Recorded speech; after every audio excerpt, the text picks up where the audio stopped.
think that's in there somehow. Yeah, because the point you're making is that it is immoral to kill and eat another. That the use of force is only justified in self-defense. So, somebody would it be ethical for someone to eat a pig if the pig was attacking him and in the course of struggling to just save his life, he killed it and then he wound up eating it? That would be killing the pig there is morally justified. Same as if a lion attacked you. If a lion's attacking you, you have every moral justification to use whatever force is necessary to stop the attack. If that means killing him, then that's what it meant. So it comes down. Are animals behaving immorally when they, like when a lion kills a gazelle? Is it acting immorally, or is it acting?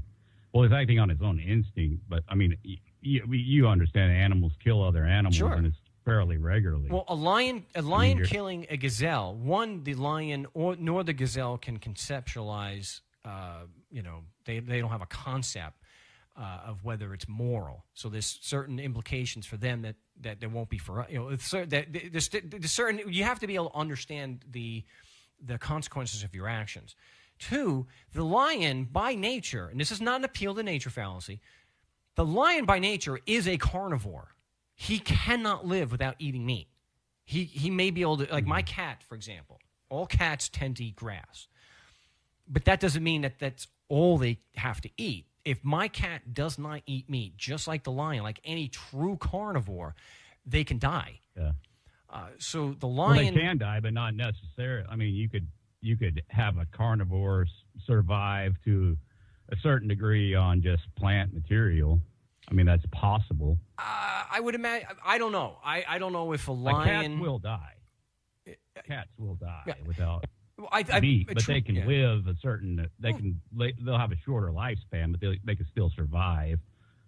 And so the opposite is true of us. We can survive on meat, but it's going to cut our lifespan down dramatically. So now, what do you base that on? There actually a study of the Inuit populations in Canada that show that they have approximately a 15-year less life expectancy than the average Canadian. And that's a Canadian that's eating meat. So, but because their diet is that based on one study, or it's based on several studies? That was I actually had it up on one on a show that I did a while back. I'm not gonna. We don't have much time in the but that's something you could just Google Inuit study Canada life expectancy and show that they do have a much lower life expectancy. And I think according to it was because primarily their diet. Their diet is to me it's common sense. If you don't have a diet that is based on fresh fruits and vegetables, or at least frozen vegetables, you're not getting antioxidants for one. You can't get antioxidants from eating meat.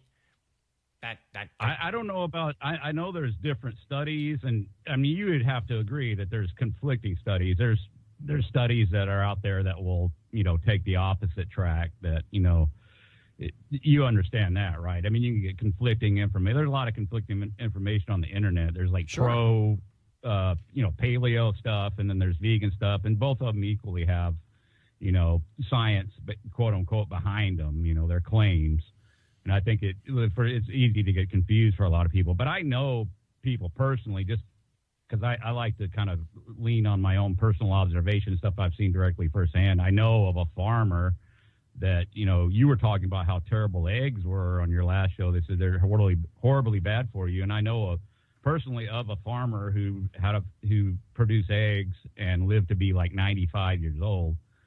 So I do know that is true. So the study they did with the Inuits, I don't know what they did or what their methodology was. There's no way that I can possibly know unless I was there. But I do know, like my grandfather, he lived to be into his 80s, and he ate meat, he ate eggs, he ate all that stuff. And so, that's anecdotal evidence, but, there's a lot of conflicting stuff. So it's kind of like, how do you know based on a study or what a doctor says? I mean, that's kind of hard. They have to have the mechanistic data to back it up, for one.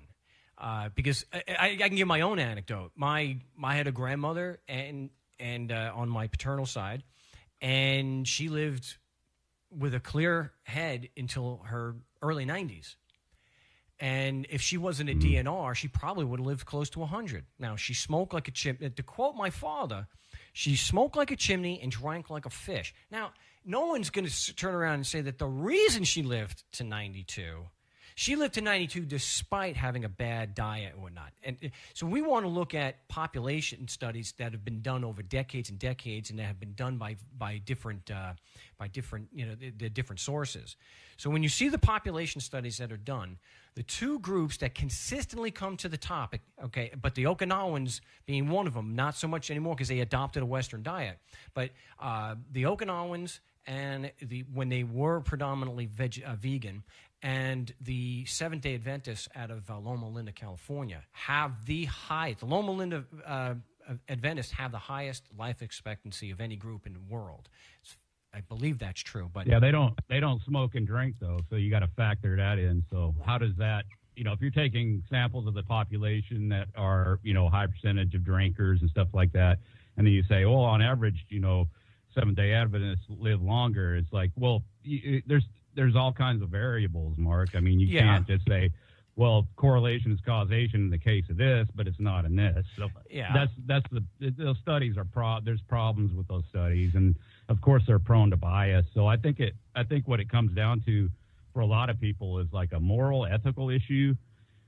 And when I said that I don't believe in unnecessary death or suffering, for me, my position I think is sound, and it's logically consistent in the way that, necessity, in order to have an animal for food, you have to kill it. So it's not unnecessary in that respect. Well, it's unnecessary to kill them. It's morally consistent. But it's not necessary. It's not not necessary on what's healthy or not. No, without talking about health or not, it is not moral to slit the throat of an animal so you can kill it. There's if you disagree, there's many videos. You can watch videos of animals having their heads cut off and whatnot. You can watch sheep and whatnot, cows having their throats slit. You can see pigs hanging upside down having their throats slit. That is not moral. Even if it was healthy to eat them, which it absolutely is not, that's immoral. We'll get back to the moral in just a second. I do want to point out that they do have tons of mechanistic data to show saturated fat and especially cholesterol causes atherosclerosis. Causes it. There's a direct causal, link there.